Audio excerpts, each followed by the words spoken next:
Sorry for that. I request all participants now to post. What is Swamiji showing for all of you? Yes. Maikbal Banu, Mahabhairajnana Surupini,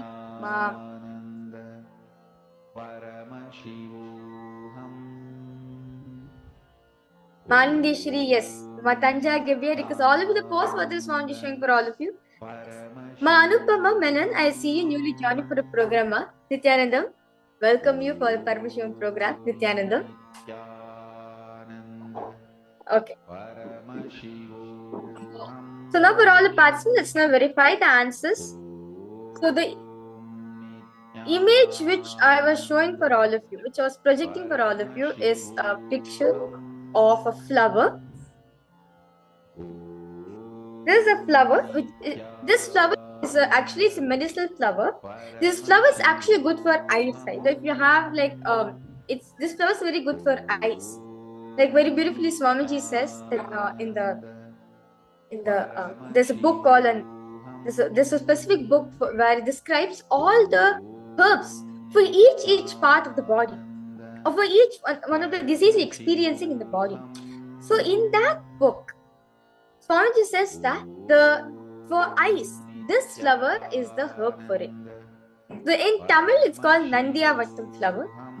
So the essence of this flower is very good for your eyesight. So this is a white color flower.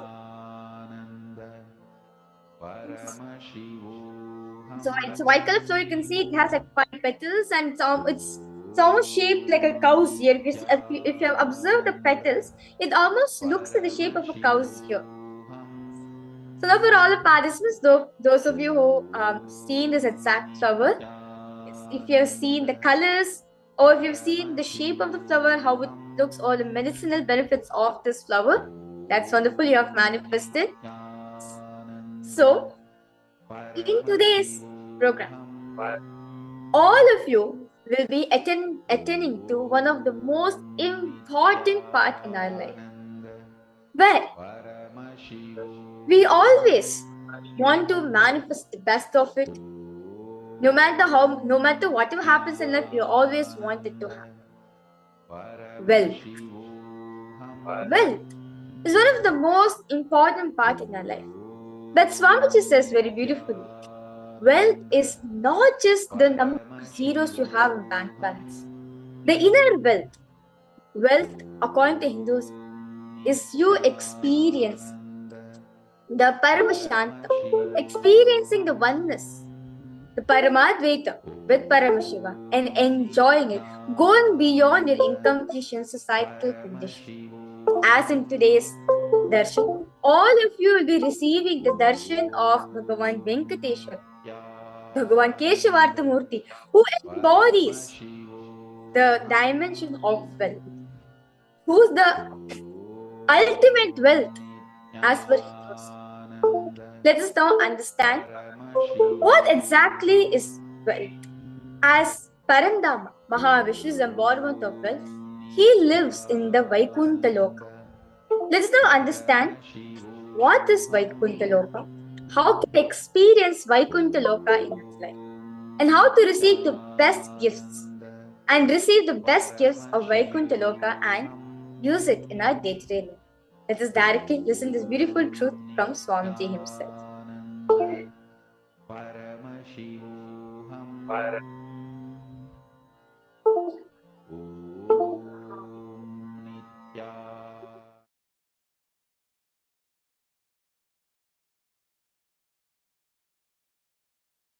See, Vaikuntha is abode of Vishnu, Parandama.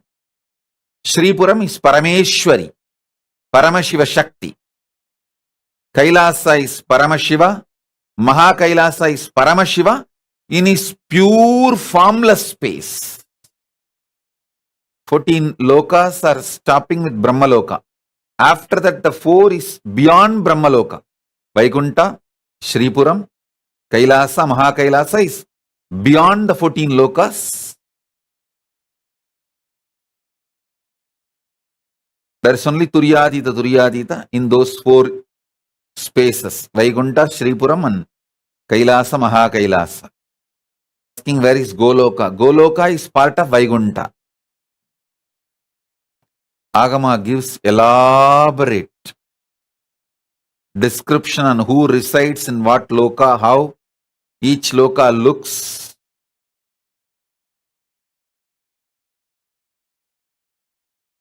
Maybe I can give you those descriptions also.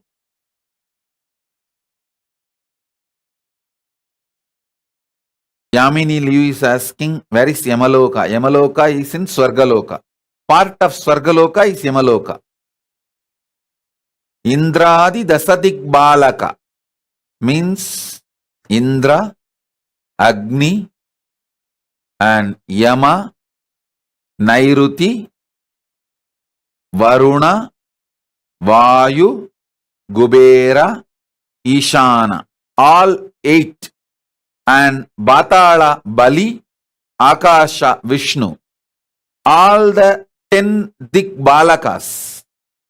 They are called Dasadik Balakas. Indradi, Dasadik Balakas have their worlds in Swargaloka. The Vishnu's higher form, Parandama, is in Vaikuntha.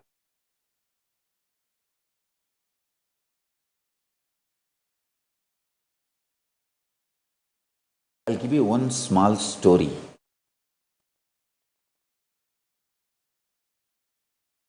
Sanakadi Rishis, the great 4 enlightened beings, directly Putra of Parabrahma, Brahma's 4 sons, considered to be the incarnation of Vishnu's. In Bhagavatam, there are 24 incarnations. Sanakadi Rishis were mentioned formally by Vyasa as one of the incarnation of Vishnu. The Sanakadi Rishis walk to have darshan of Vishnu in Vaikuntha. Jaya Vijayas, as per their dharma, they stop. Jaya Vijaya are the security guards of Vaikuntha. In Kailasa, there is no security guard. It's only defense mechanism. Only if somebody comes to do riot, they are stopped by Nandi. Otherwise, Nandi doesn't bother who comes, who goes. That is why he is all the time looking at Paramashiva. He doesn't look at the direction of the people who are coming. No. If somebody is coming with a bad intention, he knows. Then he will manage. But there is no regular systematic stopping or crowd controlling. But Vaikuntha is very organized, very systematic. The structure is different. The Sanakadi Rishis walk into Vaikuntha to have darshan of Vishnu, and the Jaya Vijaya, both of them, stop Sanakadi Rishis. Please have little patience. We will reach out to Bhagavan and get back to you.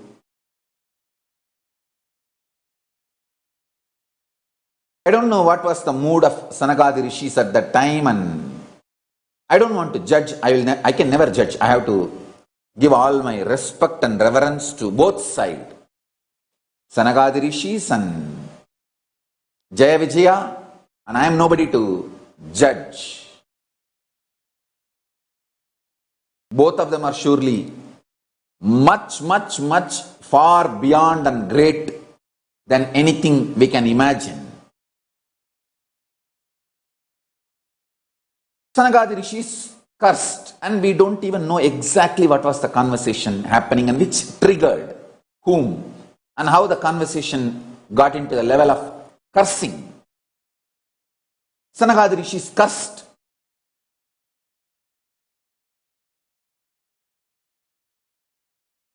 The Jaya Vijaya, that go to Bhuloka and be human beings, be away from Vaikuntha. It's too big curse. It's too big curse. And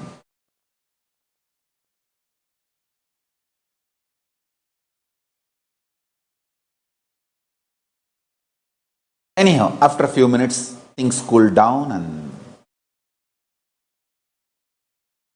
When Bhagavan came to know what was going on in the Yoga Nidra, he himself called the Sanagadi Rishis and attended to what for they have come. They have come on some urgent issue need to be attended by Bhagavan for the sake of Lokakshema. The purpose for which they were coming was too important and too urgent. So maybe their urgency was legitimate. So he understood that the whole thing happened was an accident, a standard procedure protocol, and the emergency situation where the protocol need to be bent. That conflict was the reason for this whole episode, and he immediately attends to the emergency issue brought by Sanakadi Rishis and sends them back. Then he takes the responsibility for the whole situation.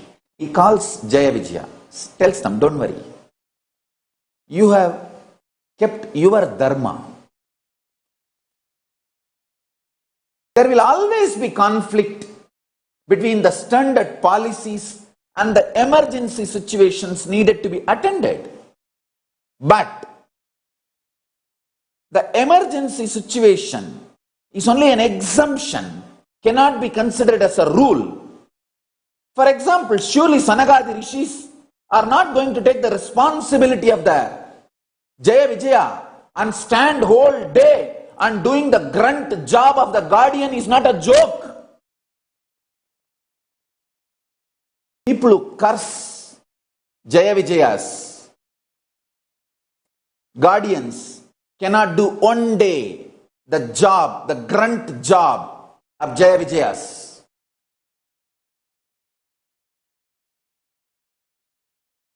You can easily abuse from outside.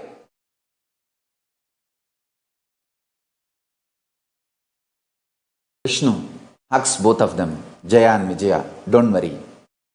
They cursed you guys to be away from Vaikuntha. What is Vaikuntha for you guys? Where I am. I will come down to be with you guys when you guys go down. I will come with you guys. I'll reduce the whole impact of their curse. I'll come down. When I am taking the incarnation hood, both of you guys come along with me. I'll be there with you guys. And I'll make sure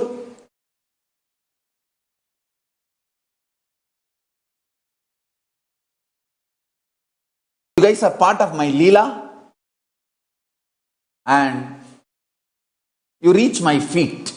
I tell you, the most beautiful strategy of Krishna is most trusted people, he makes them play the enemy role. So all enemies gang up with them and he finishes all of them once for all.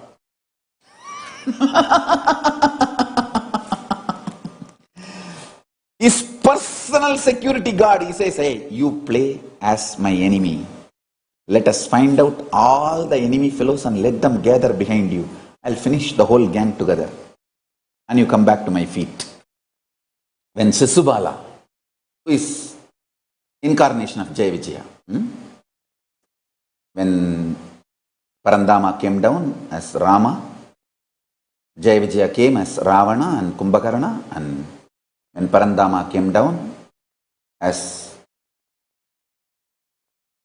Narasimha, Hiranyakasipu and Hiranyaksha, when Parandama came down as Krishna, the Kamsa and Sisubala.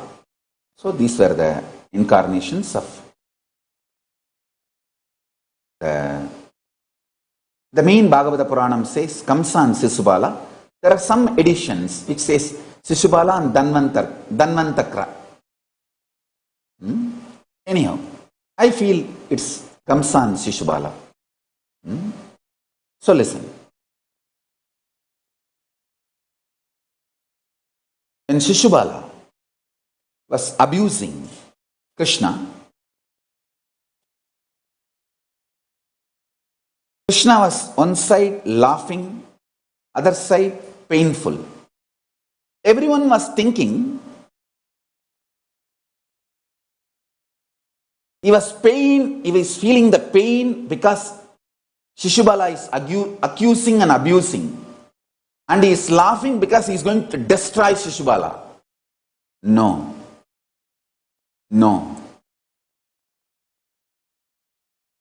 He was laughing at all that negative gang which was smiling, who are going to be really destroyed. Actually, Shishubala was not destroyed. He was liberated. And all those negative gang who were supporting Shishubala were destroyed. He noted down, come to Mahabharata war. He noted down all the faces who were carrying smug when Shishubala was abusing and accusing.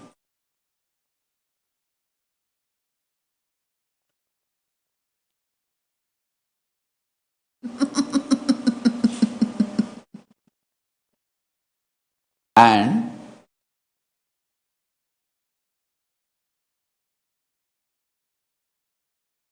he was feeling the pain, to melt down the pain of Shishubala, because now he has to liberate Shishubala. Understand? Guru, through his personal love for disciple, he melts down disciples' pain through the oneness.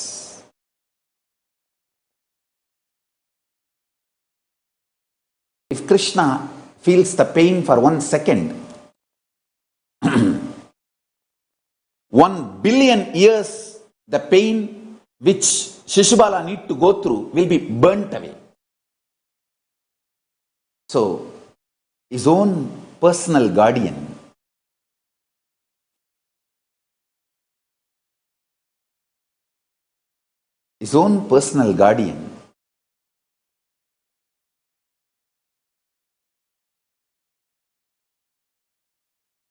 how can he let Shishubala, his own personal guardian, suffer for billions of years? No. He will internally train them is different. He will never allow external people to torture them. He will never allow external curse, even if it is Sanagadi Rishis.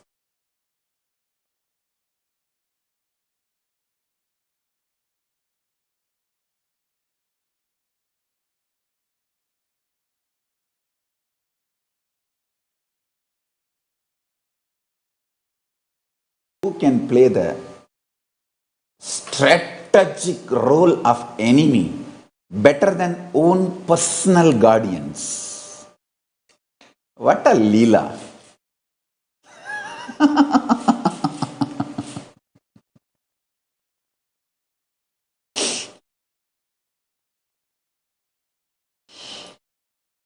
He will never, Parandama will never allow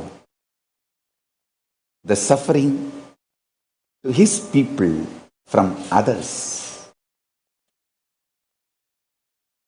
So, he burns away the suffering of Shishubala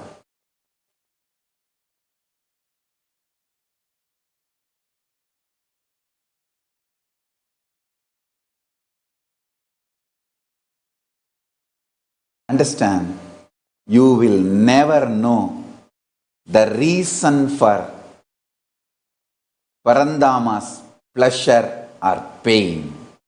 Good. Of course, it doesn't have bad.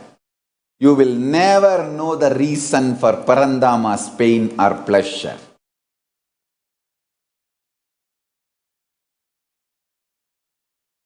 Finally, that 100 abusal, he gives time just to note down all those fellows.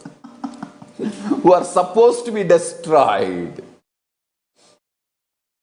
Shishubala was not destroyed, was liberated. He has gone back to his original space, Vaikuntha. He served, he did his strategy, his job perfectly. I tell you. After this Shishubala Vada, what would have been the scene? I tell you. Within 3 seconds, Shishubala was in Vaikuntha, Parandama sitting with Shishubala, maybe sipping little Amrita and having bit leaf and bit nut and giving him one, and he also chewing one.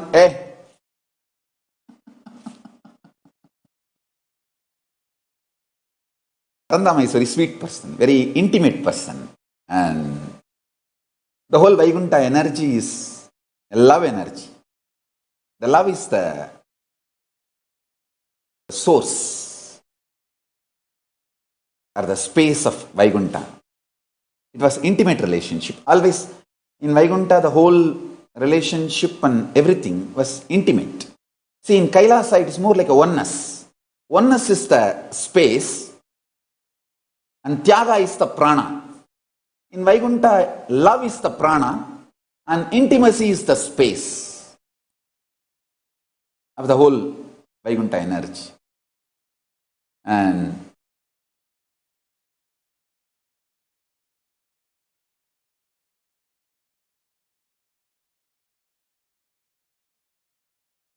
I am telling you, that was the scene. Immediately within the 3 seconds, the Shishubala left the body. Usually it takes only 3 seconds, 3 chana. Second is the wrong unit. Chana. Chana means the gap between one thought and the other thought. Body, the Atma of Shishubala leaving the body and the transition and assuming his Divya Sarira as Vijaya in Vaikuntha. Jaya is the senior, Kamsa, and he has already reached. And Vijaya reaches the next. I tell you. Bhagavan himself may come down from Vaikuntha for the sake of his Vaikuntha Vasis, but he will never give up on Vaikuntha Vasis, people who are committed to him. Whatever may be the situation,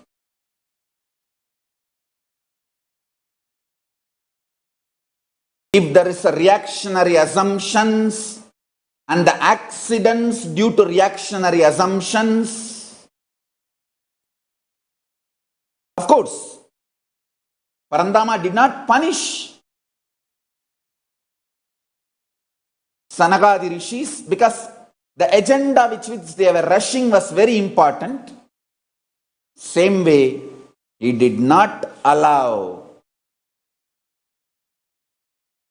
Jaya Vijayas to be punished or tortured by the curse given by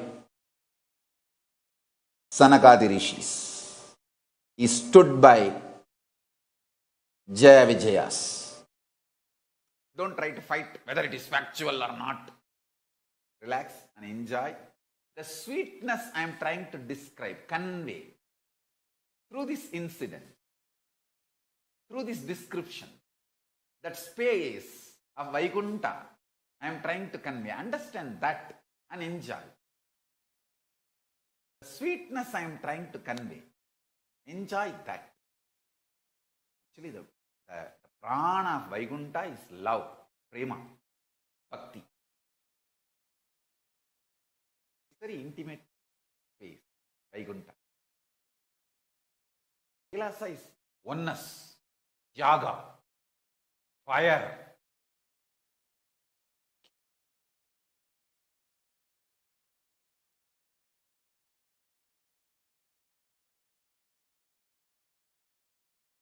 Vaikuntha is more like a cool, prema bhakti, the love space,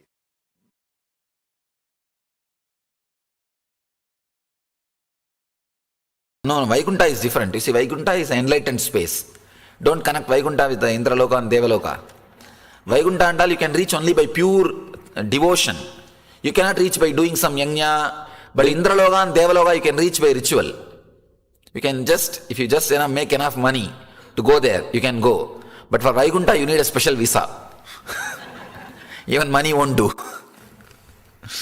Vaikuntha and Kailash and all, it's a different space which can be reached only by the purity of the being. But Indraloka and all these things, you don't need purity of the being or any tapas is not required.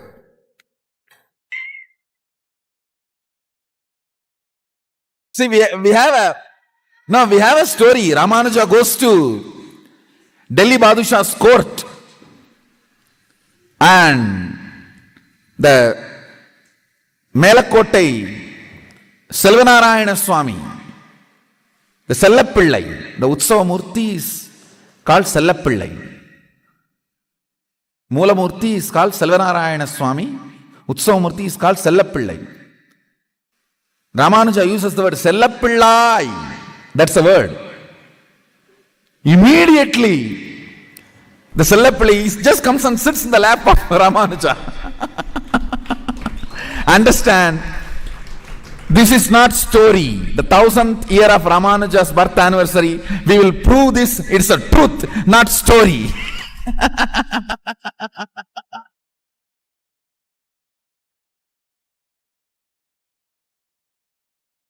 When you call, see, he did not say, O Narayana, Vishnu, Parandama, Sellapillai. He came.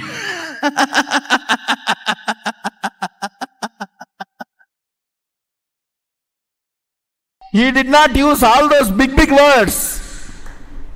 Parandama, Madhava, Vishnave, Vishwam Vishnur Vashatkaro Bhuta Bhavya Bhavat Prabhu. Sellapillai. He rushed to his lap. So understand,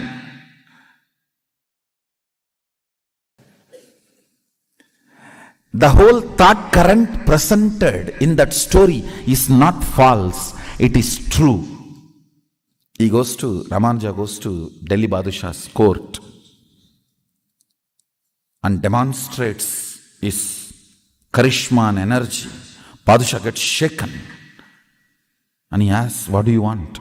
He says, I want my Sellapillai, the main deity which was worshipped by Brahma and handed over in the whole Guru Parampara, the Parampara to Brahma to Sanaka Sanadana Sanat Kumara, and then it comes down to Melakottai, and that deity, for that only they put that Vairamudi. See, from Vaikuntha, the crown falls to planet Earth. So in search of Vishnu.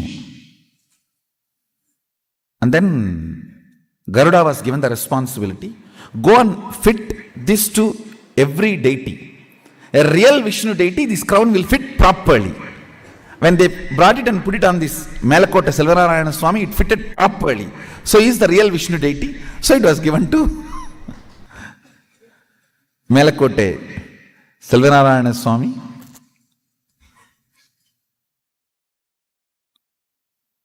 So Ramanuja says, I want my Sellapillai. Then Badshah says, I don't know which is the deity you are calling for. You go and take whichever you want. You go and see. There he sees everything. Then he calls Sellapillai. Immediately, Vishnu comes and sits in his lap.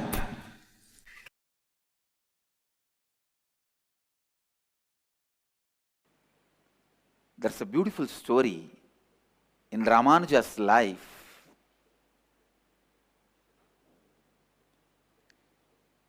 He goes to his guru and asks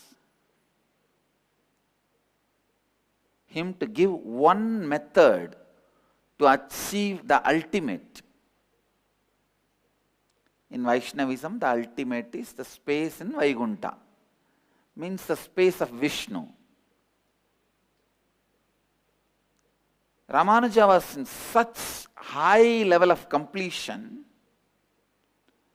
The Guru gives him the initiation into the great mantra, Namo Narayana. Om Namo Narayanaya. And immediately, Ramanuja gets the glimpse of that space.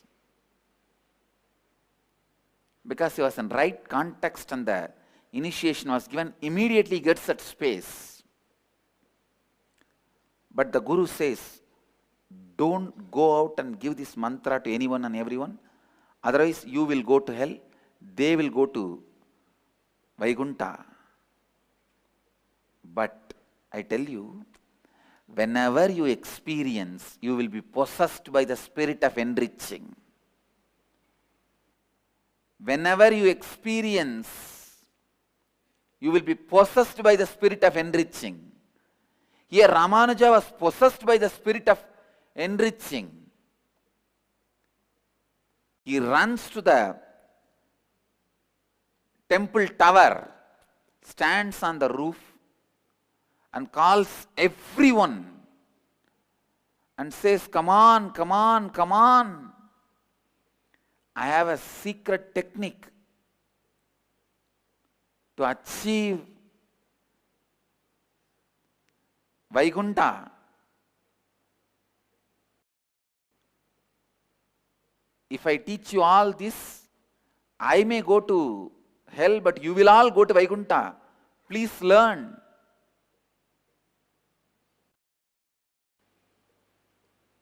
Immediately, he initiates everyone into that great principles and the Maha Mantra, Ashtakshari, Om Namo Narayanaya.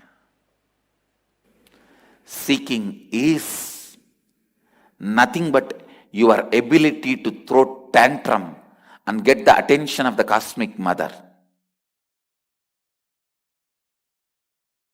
I am telling you, just sit under one tree with a depth and decision of seeking. Simply Kailasa has to shiver. Kailasa will shake. Don't try to be Ravana, trying to shake the Kailasa. You will be caught under. Just be a yogi. Vishnu cannot sleep there. Vaikuntha will have a tsunami. He has to come down and attend to you. Because after all, Vaikuntha, Kailasa and all is nothing but a parallel universe of you. Your Anagata Chakra. The parallel universe of your Anagata Chakra is Vaikuntha. Parallel universe of your Anya is Kailasa. If you shake your Anya, Kailasa has to wake up and Mahadeva has to appear in front of you.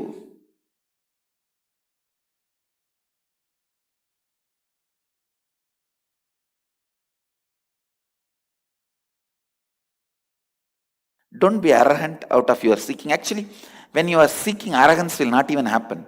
Now when I am explaining, don't see this as arrogance. Very pure, clear, confident and the straight, right guidance I am giving you. It's not arrogance. When I say, if you sit and open your third eye, the parallel universe of the third eye, Kailasa has to shake and Mahadeva has to appear. I am not arrogant. I am just revealing some of the very deep, sacred secret to you. If you sit and open your Anahata Chakra with the depth of seeking, simply the Narayana has to wake up from his Yoga Nidra and appear in front of you. Oh my son, what do you want? You need to know a beautiful story from Prahlada's life. when Prahlada's dad was asking Prahlada, is your Narayana God in this pillar, in that pillar? Is he in this stone? Prahlada was about to raise his small finger.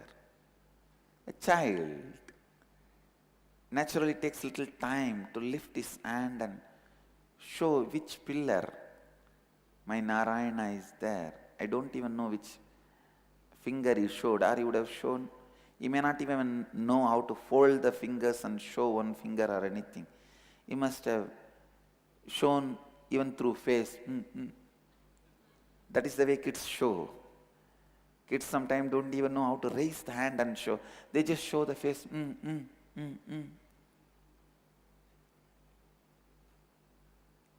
When Prahlada was about to mention the pillar, Narayana started running from Vaikuntha.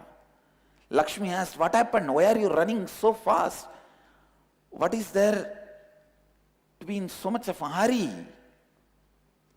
Vishnu says, no, you don't know. Whatever pillar he shows, I have to enter into that pillar. Wherever he shows, I have to occupy that place and come out. Listen. When a child is established in integrity, just for his hand movement or the direction he shows, God lands. Listen.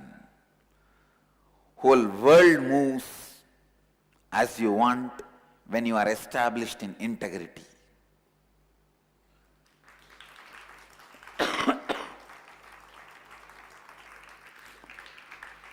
Prahlada is embodiment of integrity.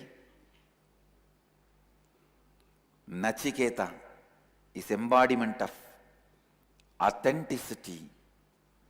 Dhruva is embodiment of responsibility.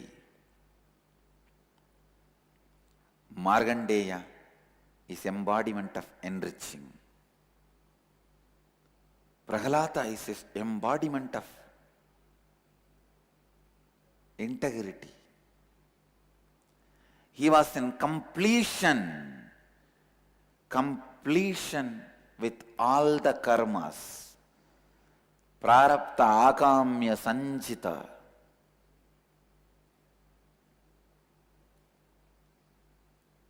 That is why the direction he was turning his face are trying to show God lands there. Same way, if you are in completion with integrity, without conflict, contradiction, internally, whatever you project on the world is project for the cosmos. Whatever you project on the cosmos is a project for cosmos.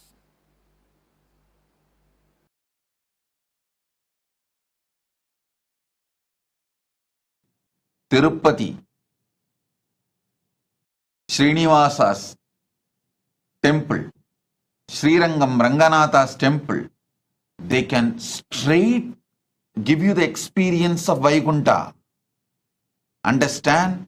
These are the organic, living organism.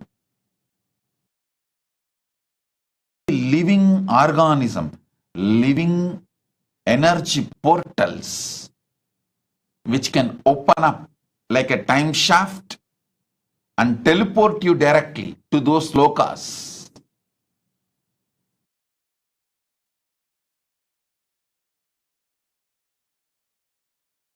Los Angeles Kailasa is one of the most important Kailasa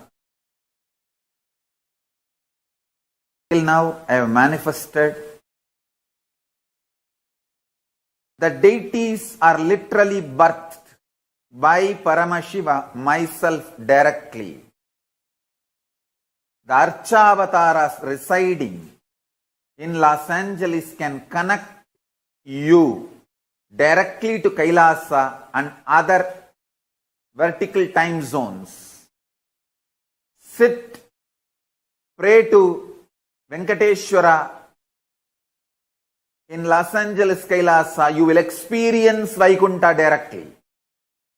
The deities there directly will connect you to other portals, other lokas, and bring all the best things from that loka, not only the boons you ask, darshans of gods, and liberation itself.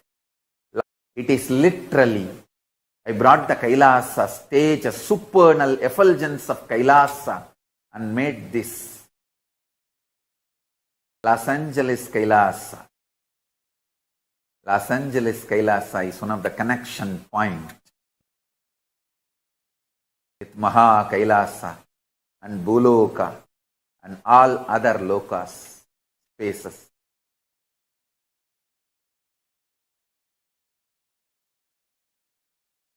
Los Angeles Kailasa is literally place where Paramashiva's being exists. He is not only in the form of energy, superconsciousness, state, space, powers, he is in the very form of that being. Accepting, receiving our worship, prayers, and responding with the grace and compassion and love and blessing.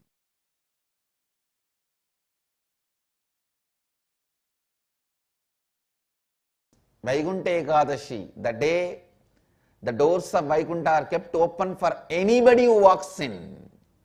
Vaikuntha Ekadashi is the day. So tonight Dwadasi starts. Now all the devatas are supposed to wake up and do their Panchakriya and yoga, Nitya Anushtana, and start their puja.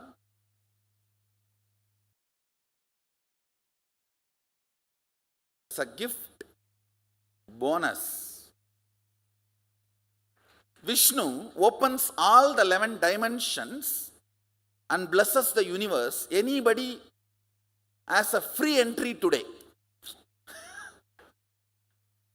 This few days, all the 11 dimensions are opened and made available for all the beings to come and enjoy. They give you free tour and free entry. And I want you to know all these are not jokes. It's true. It is really true.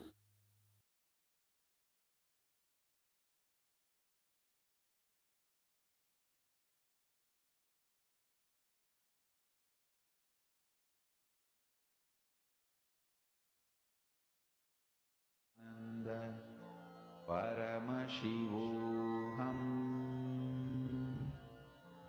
Om Nityananda Paramashivoham Om Nityananda Paramashivoham Om Nityananda Paramashivoham Om Nityananda Paramashivoham Om Nityananda Paramashivoham Om Nityananda Paramashivoham Om Nityananda Paramashivoham Om Nityananda Paramashivoham Om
Nityanandam to all the participants.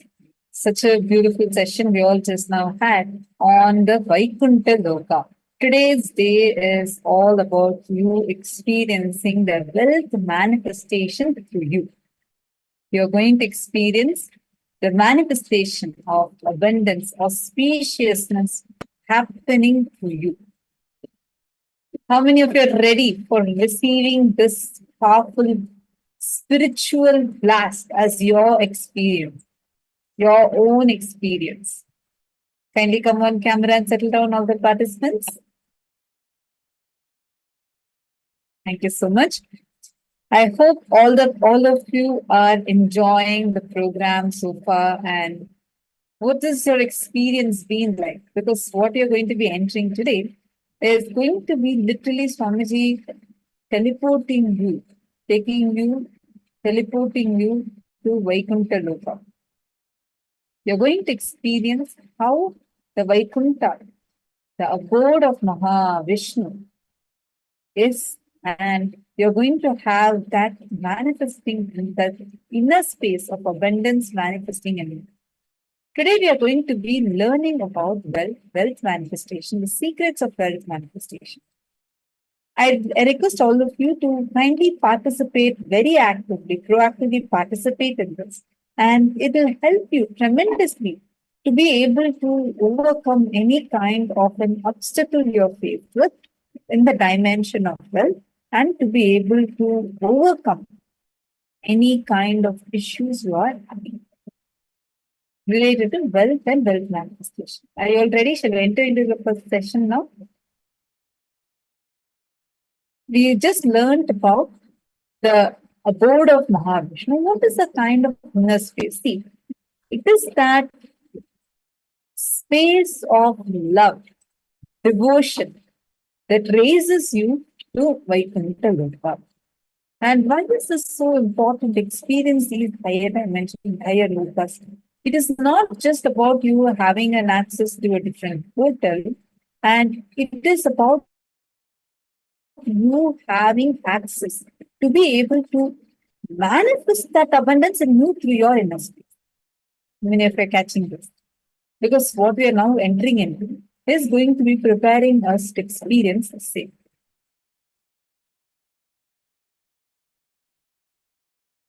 First, I request all of you to take a few minutes to have a sankalpa, take a conscious vote as to what is that you want to manifest in your life today. As a breakthrough in your wealth aspect, it can be about some loans getting resolved. It can be about, I want to have this much bank balance, or I want to hit this goal in my office today. Anything. Choose any one goal. I request all of you to choose one goal and post it here.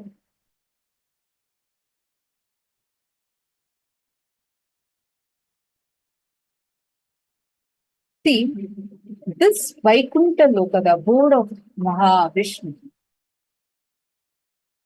Parandama, the very prana of this, the life energy of Vaikuntha is love, prema bhakti, the very intimate space. And only through that pure devotion space you can reach Vaikuntha Loka. The parallel universe of your Anahata Chakra, your heart center. The heart center is a real, it is the chakra, Anahata Chakra is a real existential intra-organ. It is located in your heart center, and this is directly connected to the Vaikuntha Loka.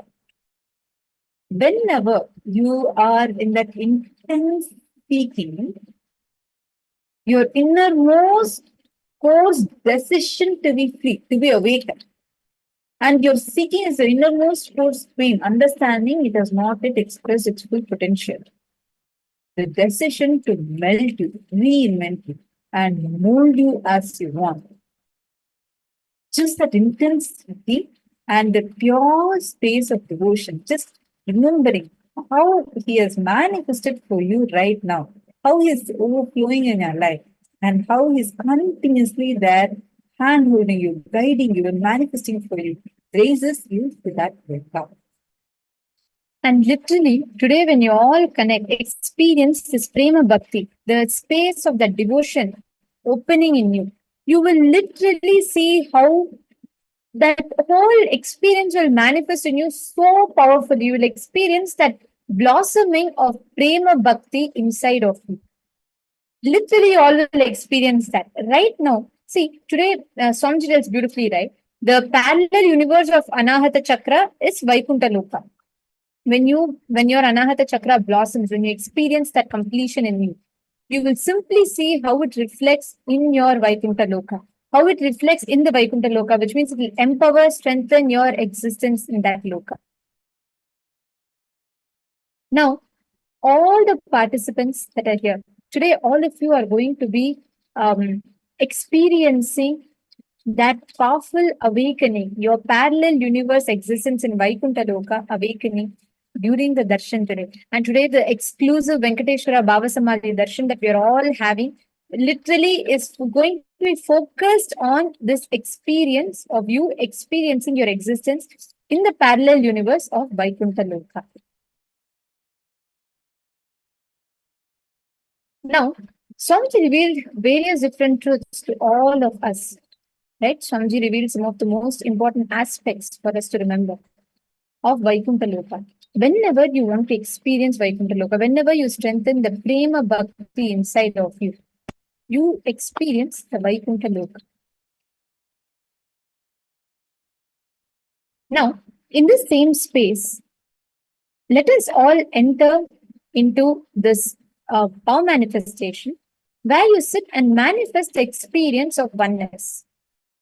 Literally, each of you that are sitting here, you can literally experience the whole the inner space transformation. Just sit now, declare, and you can manifest. You will experience how the whole power manifestation will happen to you instantly. Let us all manifest today we're all going to be manifesting the power of Ashtamaha Shakti, which is Anima, Mahima, Lahima, Garima, Prapti, Prakamya, Ishitva, and Vashitva. All these Ashtamaha Shaktis means 8 major actions, 8 major ways through which you can influence anything on the external using the powers, using the space of oneness that you have. Today, we're all going to be manifesting this power. And I'm going to request all the participants right now to manifest the power. Can I request all of you all to get a measuring tape or a pencil and a paper for you to track, for you to be able to measure the size and see. Can I please request all of you to get?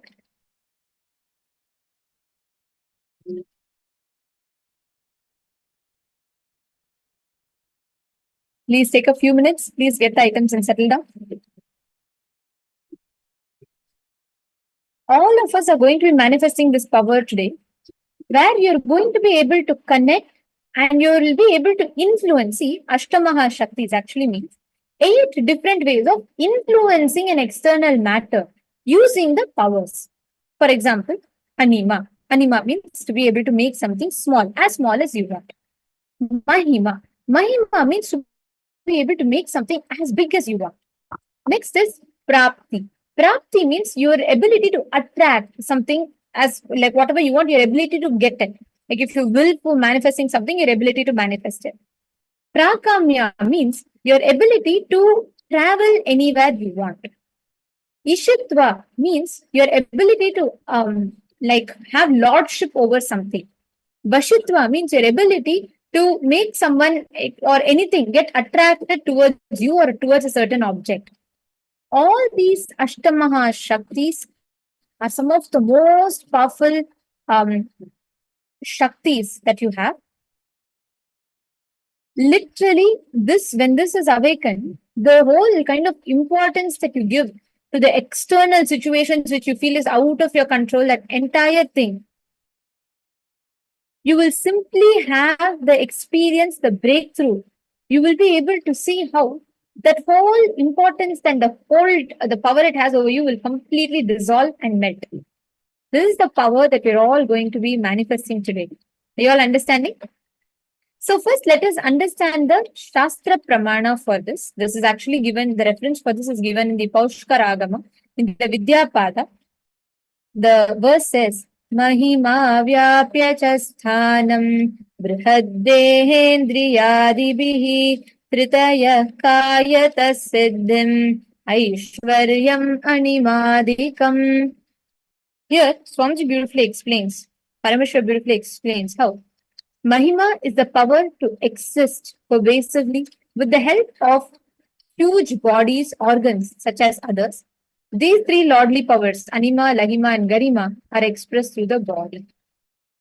And there are tons of references in our Hindu Puranas how this power has been manifested. Actually, you all know Ramayana, right?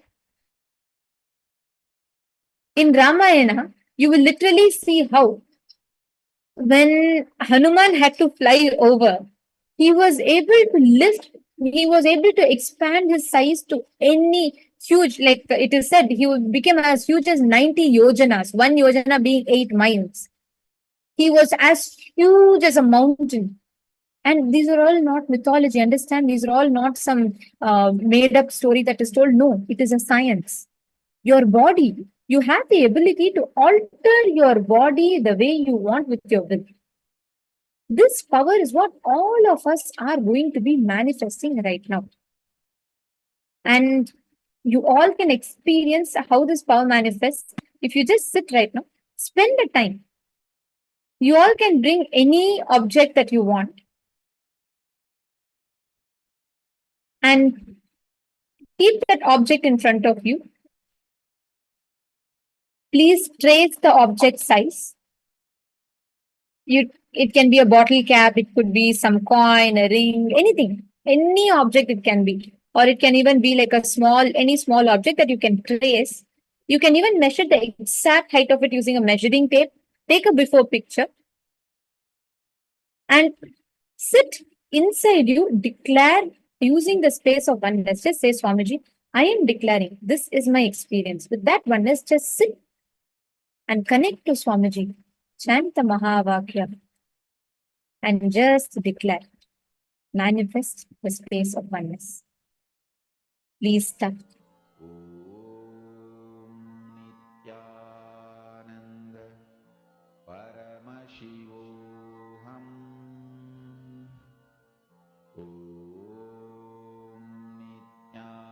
Nityananda Paramashivoham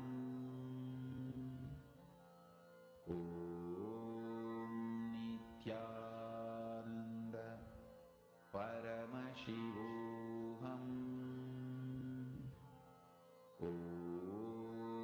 Nityananda Paramashivoham Nityananda Paramashivoham Nityananda Paramashivoham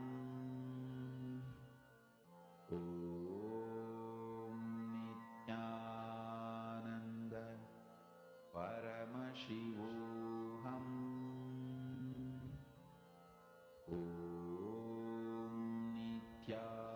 Nityananda Paramashivoham Nityananda Paramashivoham Nityananda Paramashivoham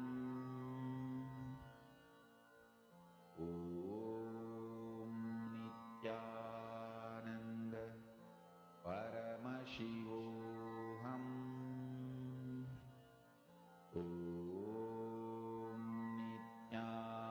Nityananda Paramashivoham Nityananda Paramashivoham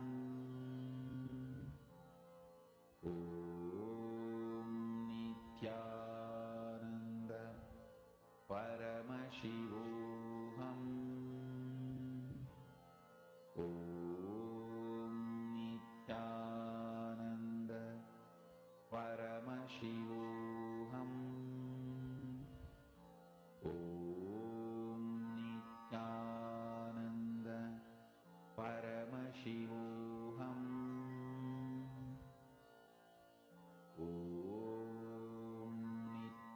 Nityananda Paramashivoham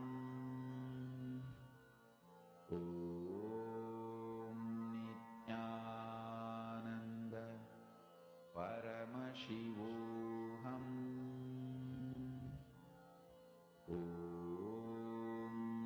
Nityananda Paramashivoham